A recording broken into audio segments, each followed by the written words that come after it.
Strangers to Loose Women, and her latest project is all about bringing ladies together. So, ladies, let's welcome Carol Vorderman. Thank you. In the most amazing shoes. I love them. Hot walking. Well, you did very well. I've lived in trainers for 2 years. Goodness me, you've been up for hours because you were covering for Lorraine this morning. Yes. Oh, Lorraine's got COVID. I know. So, so I had a late phone call to say, could you just hope Well, it was that. an absolute pleasure to see you on our screens this morning, and it's brilliant you. that you've still come in to hang with us this afternoon.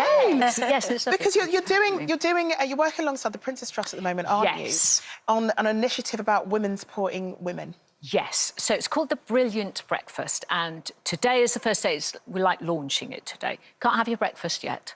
It's not until the week of October the 10th. Okay. And it's to fundraise to help a lot of young women, and I'm talking about age sort of 16 to in their 20s, post-COVID, because they've been affected with their mental health quite dramatically, so very sadly. So the whole idea is that you can go on the website and then you can set up a breakfast. It could just be, you know, if you walk in your dog or you just go, oh, we're going for a coffee somewhere or whatever. It could be that, but obviously it's to raise a little bit of money.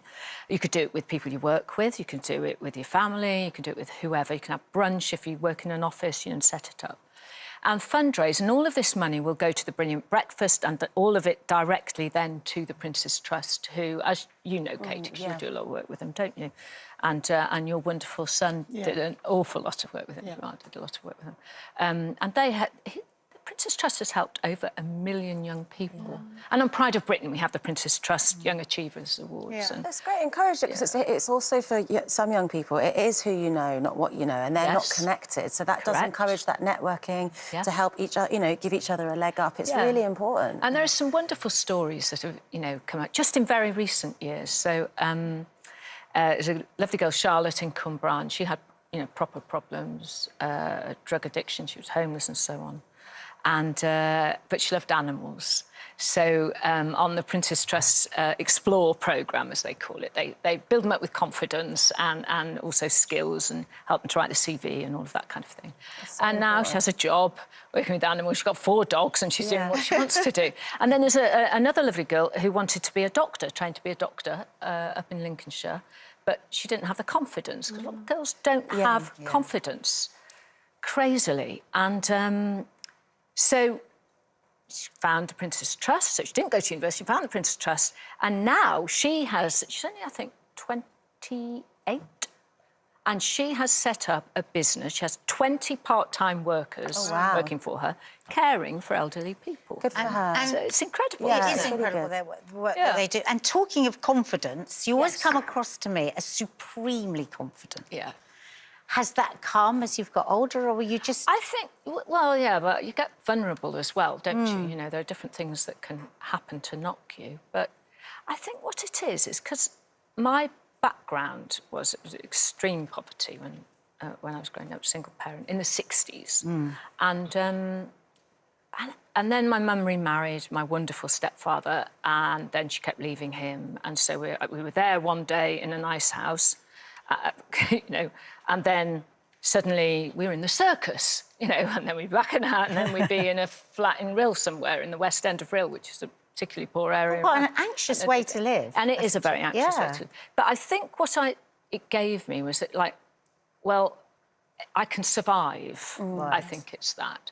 And I saw my mum go through quite a lot of, not from my stepfather, by the way, but where people were putting her down because she was a single parent, Catholic. She weren't allowed to be divorced back in the 60s, you know. You were looked down upon, frowned upon. And so I saw that. And so now I'm afraid it's a little bit of, well, you know, if I bother you, then I bother you. I don't care. Good sense of resilience. Yeah. Well, something, Carol, you're saying about vulnerability and everything and survive. You I'm very intrigued at the fact that you don't have you don't want to settle down with one partner. You like special friends. I do. She's got a But van. it's plural friends. She's got her own van. It's not like special friends. You have special friends. Carol drives around that finding special girl with friends. special friends Monday to Sunday. When do you get your day of rest is what I want to know. Is there a difference? Is there a Man Friday to such? Oh, I got thought about naming she's them. jealous. I'm not giving you any idea.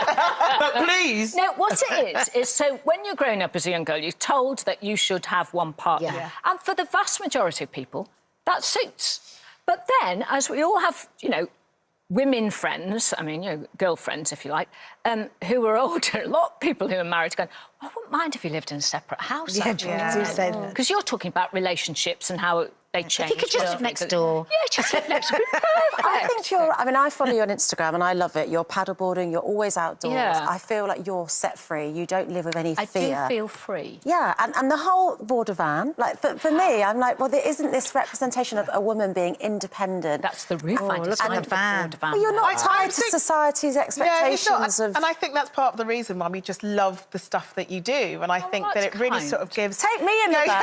Basically, Yes, we're all all just the a bit girls jealous. in the van. They can. We'll all be joining you. Carol, thank you so much for joining us. It's been an absolute pleasure. But that's it for today. Tomorrow we're joined by Paris Fury, who will be here in the studio for the very first time. She'll be giving us all the goss on baby rumours and whether Tyson has hung up his gloves for good. She'll be dishing the dirt. See you tomorrow.